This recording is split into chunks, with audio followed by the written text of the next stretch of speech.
Bienvenue sur Info Live TV, nous sommes le samedi 26 janvier 2008, Ephraim Mêlé pour un flash d'information. Ehud Barak, le ministre de la Défense israélien, a sévèrement mis en garde la communauté internationale de ne pas sous-estimer les avancées du programme nucléaire iranien. Dans une interview donnée pour le Washington Post ce samedi, l'ancien Premier ministre a ainsi affirmé que l'Iran disposait, dans la ville de Natanz, d'un programme clandestin d'enrichissement de l'uranium et que la République islamique travaillait déjà à la mise au point de têtes nucléaires afin d'équiper ses missiles balistiques de type sol-sol.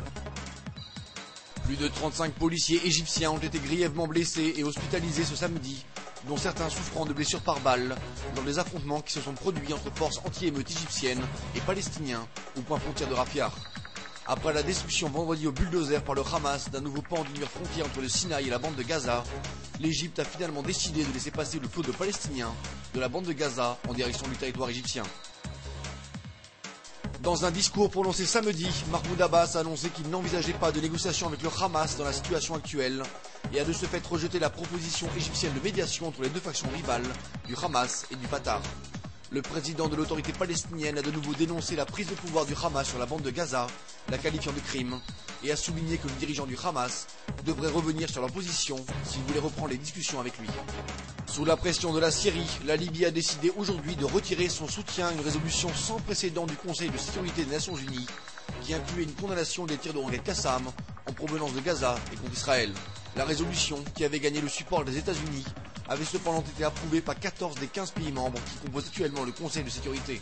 Pour rappel, la Libye avait été désignée au mois d'octobre dernier membre provisoire du Conseil de sécurité des Nations Unies. Le duo israélien Ram Erlich remporte l'Open d'Australie à Melbourne.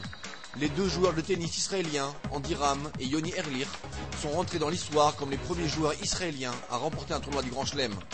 Les deux tennisman ont remporté la finale double de l'Open d'Australie contre les Français Arnaud Clément et Michel Laudrat, 7-5, 7-6. Great friend of mine, Bobby Carter, told me I was waiting 30 years to get to this point, and it looks like forever it is. I'm only 30 years old, you know, so I really, since I'm born, I was waiting for this time, and I'm very fortunate to get here. I want to thank everybody for the support, especially this unbelievable group.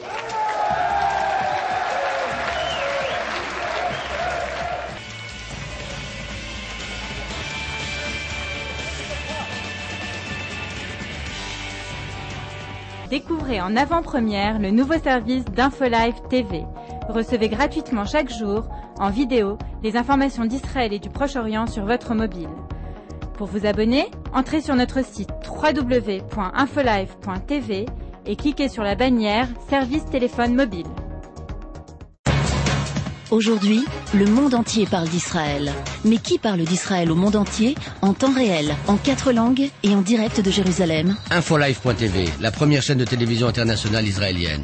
24 heures sur 24, 7 jours sur 7, suivez de l'intérieur l'actualité d'Israël et du Moyen-Orient. Des reportages, des interviews, un grand journal et des flash infos en images dès que l'actualité l'exige. Infolive.tv, votre regard direct et vrai sur l'actualité d'Israël. Retrouvez Infolive sur internet www.infolive.tv.